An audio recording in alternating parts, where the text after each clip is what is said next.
Hi guys! Today we're going to discuss problem 1 from the first exam. So here are some background topics to familiarize ourselves with the topics this question goes over. First, we will discuss curved arrows, what they are, and how they are used. Curved arrows are arrows shown in one molecule or many molecules to depict the movement of electrons. Electrons move from an electron source to an electron sink, which would be the electron deficient area. In a reaction, these curved arrows are used to depict the formation of bonds by starting at an electron source and ending at another atom with which the electron source wants to make a bond.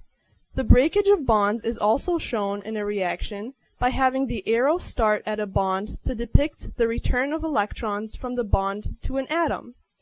In resonance structures, curved arrows are used to represent the same molecular structure but with a different electron conformation.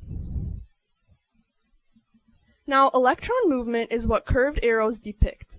Electron donors will give electrons to create a new bond. These electron donors include atoms with non-bonding pairs of electrons or with a negative charge and any multiple bonds.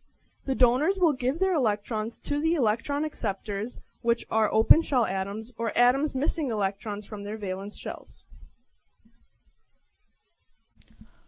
Now that we've covered the prerequisites to understand this problem, let's begin to solve it.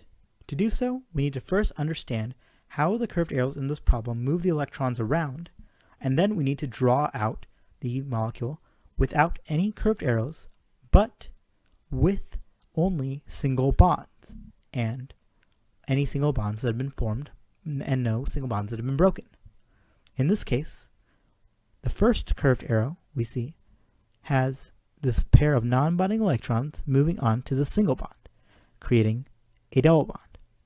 The second curved arrow that we see, pictured right here, takes this double bond's electrons and moves it onto this carbon, creating a single bond and thus a 7-membered ring around here.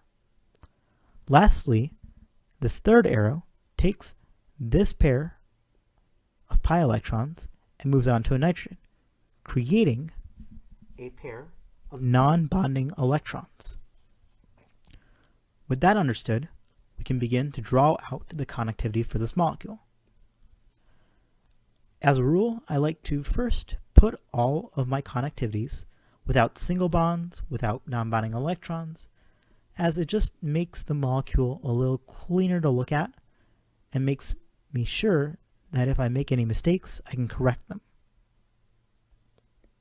So this will be our pentagonal ring, and then I'll begin the process of drawing our new 7-membered ring, which will go a little like this.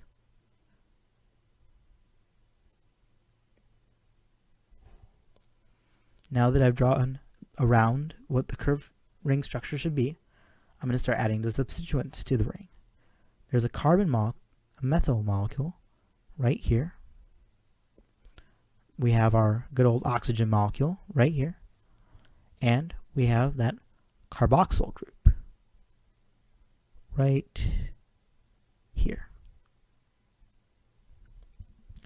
And now I'm going to add all of my substituents that are not carbons and not hydrogens onto here.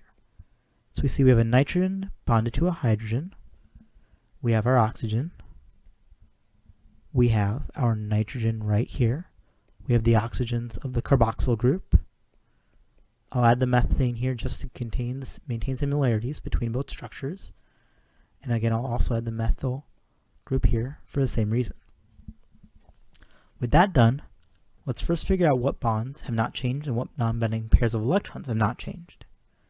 We can see that this pair of non-bonding electrons, this entire carboxyl group, with its non-bonding electrons, double bonds, and all, is not changed. So we can literally add back in all of those parts of this molecule. One here, one here, one here, one here, in the pair here, and now this carboxyl group side is done. Similarly, we see that this double bond, and this double bond remain unchanged from the curved arrows, so we can add them in. like so. Lastly, we can see that this pair of non-bonding electrons is unchanged, so we'll add it back in. And now let's cover what has been changed. From our first arrow, we remember that this pair of non-bonding electrons moves onto the single bond, creating a double bond. So we will add a double bond here, and remember, since this carbon now loses its formal charge of -1 to become a formal charge of 1, it will have two pairs of non-bonding electrons, creating this group right here.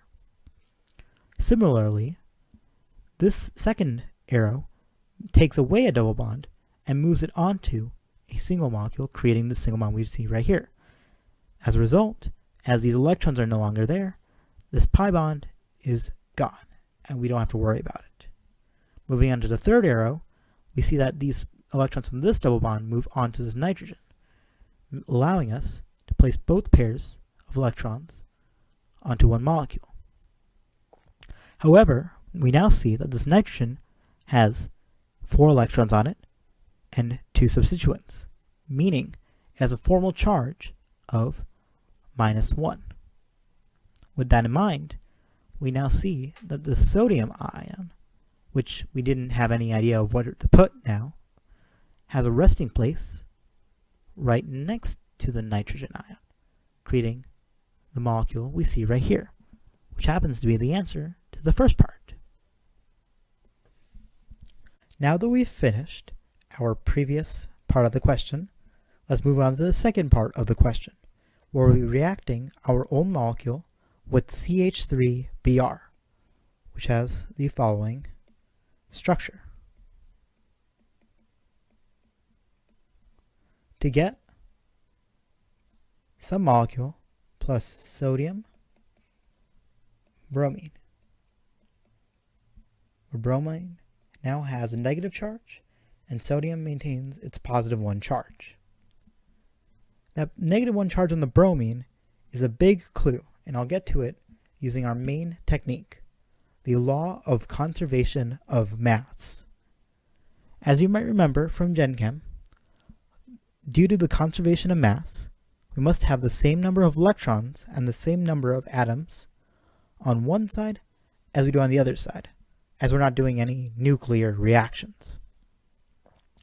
As we can see, since the sodium keeps its positive charge, but the negative charge is not on the nitrogen, but on the bromine, we must somehow find a way to transfer this nitrogen's negative charge onto the bromine.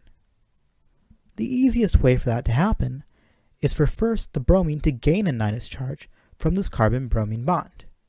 As bromine is not connected to anything else, it will not have to form another single bond, and thus can gain its pair of non-bonding electrons out of the 3 it already has to form an ion.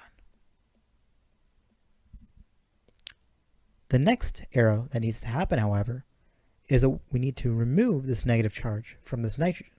So what we can do is we can take this pair of double non-bonding electrons and move it onto this carbon, which will become positively charged due to losing electrons on the bromine. This leads us to our finished molecule, where we have this molecule, but the nitrogen is bonded to a methyl group. And the bromine gains a minus charge, and we get it right here. If you were trying to solve this on a test, you would redraw it with the nitrogen bonded to a methyl group, but for the sake of clarity and for the sake of this video, I will stop there. Thank you for listening, and I hope you have a great day.